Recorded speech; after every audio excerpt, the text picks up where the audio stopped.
Heu ku jela hut shqiptare, me vargë malet moshatare, zanje në porte e paskeruvet, qysh preje gjeto bashe mujit. Në këtë moment, shoqata Çamëria kuptoi dhe kishte pjekurinë për kuptuar që shiko, duke u lutur herë njërës parë, herë parës tjetër, jo që s'fituam gjë, po morëm edhe një ndëshkim të pamerituar për i çështje kombëtare. Po gjatë kësaj kohe, gjatë periudhës nga 90 deri në 2004, a kemi deputet në Parlamentin Shqiptar Çam? Kanë qenë, ka pas një apo dy, kryesisht nga Partitë Demokratike. Nga Partia Demokratike kanë qenë kryesisht. Fillon bëshin aktivitete për çështjen Çame, sigurisht me hapësirë jo të madhe mediatike, me përpjekje shumë të mëdha. Dhe ky ishte moment kulmor, ky i rrëzimit të rezolutës, le të themi Çam. Atëherë shoqata Çamëria vendos që e vetmja rrugë për të shtyr përpara dhe për të trimëruar politikën shqiptare ishte që të ishim brenda politikës shqiptare. Dhe ka qenë vendimi i shoqatës Çamëria, jo imi, që në vitin 2005 krijohet Partia për Drejtësi dhe Integrim. Shkruan për kanë mundësi të hyrin në parlament si subjekt. Të hyrin në parlament. U futën si subjekt zgjedhor, nuk nxorën dot parlament. Ndërkohë që unë dola deputet për herë të parë në 2005 nga Partia Socialiste. Pra ata kuptuan që duhet jemi politikisht vetë brenda që t'i shtyjmë, se nga jashtë duke u lut njërës parës tjetër nuk kishte problem. Para se të vazhdojmë te, cili ka qenë arsyeja tek politikanët e lartë asaj periudhe 2005 përpara?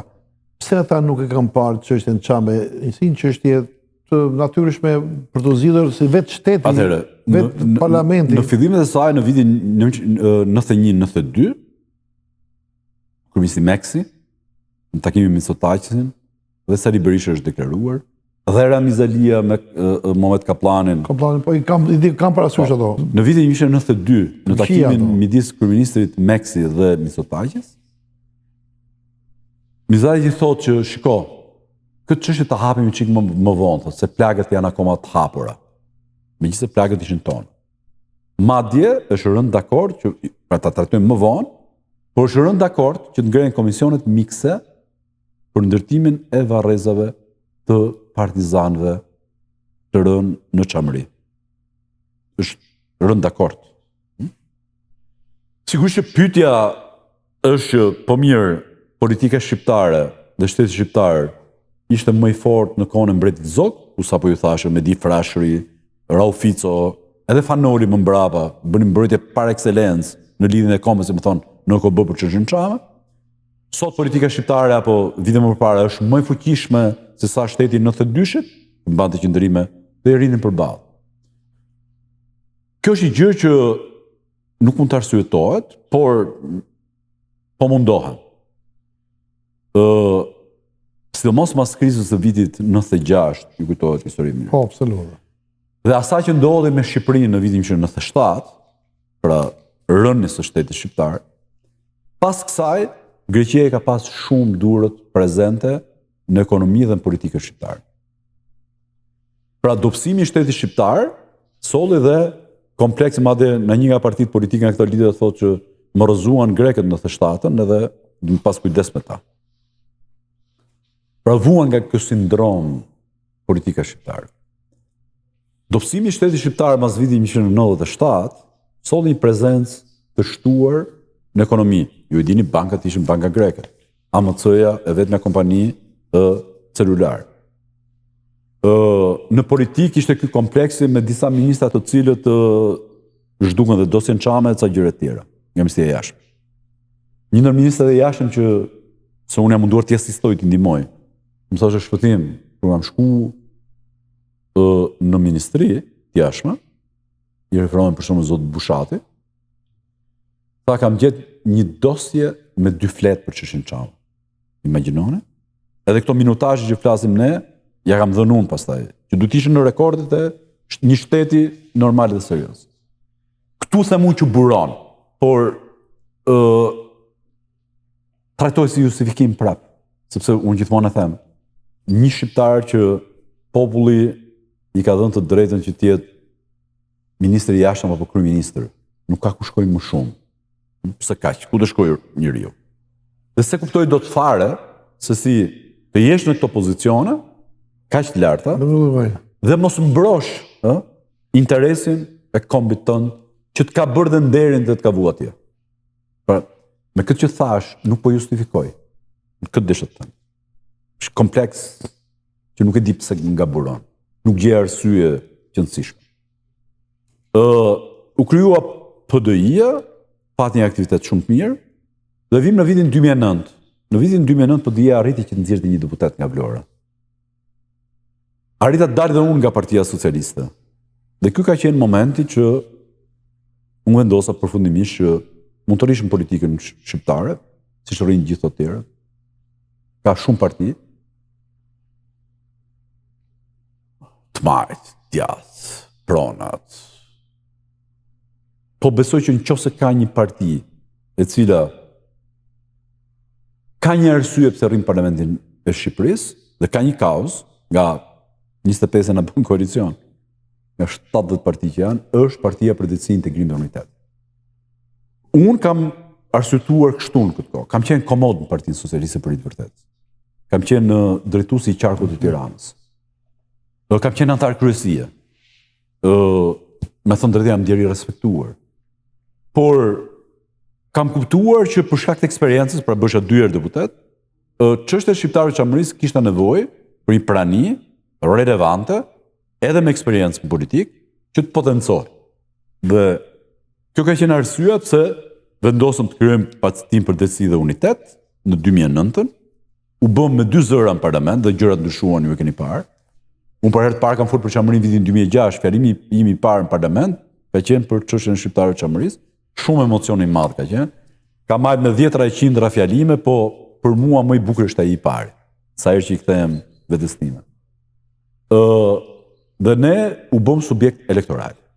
Pra, tentuam që të kishim forcë elektorale, dorëm shumë mirë në zgjedhjet lokale të 2011-s, arritëm rreth 64.000 vota.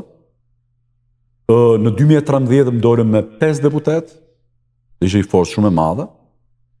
Kjo solli edhe një vëmendje të shtuar, pra u vum në fokus të shtetit grek. Madje Këshilli i Sigurimit në atë kohë, i sigurisë kombëtare u mblodh dhe e kishin shqetësim që tani kemi 1 nga minoritetet dhe 5 nga çamëria. Xhelozuam politikën shqiptare, se po bëshim forcë. Këta u xhelozuan për motive të tjera, se kishin hënë tortës. Dhe patëm një rezultat shumë të mirë në vitin 2015. Hym fort në reformën territoriale për Bashkinë e Konisporit, e cila nuk ishte në projektin e parë, pra Konispori bashkohej me Finiqin. Dhe kjo do sillte një anomali shumë të madhe jo vetëm për ne shqiptarët e çamërisë, sepse jo më kot mbreti Zogë quhente Bashkia e Çamërisë, por imagjinoni një gafë shumë e madhe që ne do bënim me duart tona kontinuitetin e Vorë Epirit, sepse nga Greqia do futeshe në një bashki jo më çame, siç është Bashkia e Konisporit, po në një bashki minoritare siç është e Finiqit, që do bashkohej me Dropullin dhe do vinte dhe trekëndçi tjetër me i marrën kjo që po ndodh tani her pas here. Dhe unë kam hyrë atëherë në reformën territoriale për Bashkinë e Konisporit dhe për të zgjeruar Bashkinë e Himarës, që mos krijoheshin këto, pra duke vazhduar dhe me pjesën e Labërisë, që mos ndodhte dhe se imagjinoje që mund ta kthej prapë kjo histori. Në vitin 2017 ishte një zgjedhje e çuditshme, se Partia Demokratike u bë me Partinë Socialiste, keni parasysh, ju në qeveri, ne ishim vete, dhe megjithëse ne morëm 12.500 vota, që për mua nuk janë vota, janë njerëz që janë çunë mëngjes për të votuar PD-un, e di se janë 12.500 vota, më shumë se sa sheshi Skënderbej plot. Pra, ne xhelozuam edhe politikën shqiptare, po rritesh. Në 2017 mandati i Tiranës që ju mor PD-us dhe imi për 25 vota, ndërkohë që mandati i Tiranës i fundit për Partinë Socialiste doli me 10.000 vota, ne nuk e morëm për 12.500 vota. Dhe mas 2017-s, që ne ishim në opozit, ishte shumë e vështirë për ta mbajtur, sepse filluan gjithë partitë e tjera, sidomos Partia Socialiste, mori pothuajse gjithë kryesinë e partisë PD-us edhe i bëri drejtora, shefa, përgjegjësa në Partinë Socialiste. Në zgjedhjet e 2021-shit, në çdo qark, përpara si fuçin në për lista hiç, në çdo qark kisha nga 4-5, këtu ku jemi ne, për shembull, Fieri kishte 8 çam. 8 parti kishin buka i çam. Fieri. Në Vlorë 5, edhe tani 4 ka. Pra gjithë partitë e tjera u turrën tani se marrim çam tani se për çështën çama se flasim. Partia Socialiste këta i mori për të fituar elektorat vet apo ka pasur një qëllim për ta eliminuar partinë çame? Tani nuk mund ta them që edhe si është. Unë mendoj që për pragmatizëm politik, për të ul peshën e PD-us për të rritë tyret, joshëm me pushtet ta tanë gjë që ndodhë rëndom. Këtë duhet të besojmë. Unë këtë besoj. Unë vetë besoj këtë. Dakor. Në 2021 ne u rreshtuam prapë me Partinë Demokratike, dolëm me 3 deputet. Po ndërkohë përveç çështjes çame, mbajtjes gjallë, aktivitete pafund, edhe brenda sallës parlamentit, 26 qershori, java çame, promovimi i librash, protestat kur erdhi ministri i jashtëm ngre dhe kemi qenë vazhdimisht relevant dhe prezent në këtë gjë. Kemi bërë tentativë shumë serioze me një studio britanike, sepse donim kuptonin që a ka zgjidhje nga pikpamja juridike çështja shqiptare e çamërisë. Me një kompanitë më të mëdha të njohura për këtë çështje, dhe njeriu të shpërngulit. Dhe në 2016 e morën një urrë rrëfyes se si zgjidhet çështja shqiptare e çamërisë nga pikpamja juridike dhe legale. Madje kryeavokati i kësaj studio që ka shumë herë në Shqipëri, por që mediat shqiptare e kanë memorien e shkurtër, është pikërisht prokurori i sotëm i Hagës. Ky është lajm. Karim Kam. Është lajm. Po nuk ka qenë i fshehur, kushdo të e shifte. E kuptoj, po pavarësisht Ka dhënë intervista në Shqipëri për çështjen Çama, ka marrë fjalime në kongresin e PD-us, është takuar me kryeministin. Dhe mjafton Google-osh, është po i njëjti që çfarë u arrit? Prokurori i përgjithshëm i Hagës, sepse çështjet e tilla për t'i adresuar në gjykatat ndërkombëtare, çështja shqiptare e çamërisë, siç e tham, nuk është thjesht e një komuniteti apo një partie. Pra ne shtym, ne e marrim gjallë, kjo është çështje që zgjidhet nga ai që është në pushtet.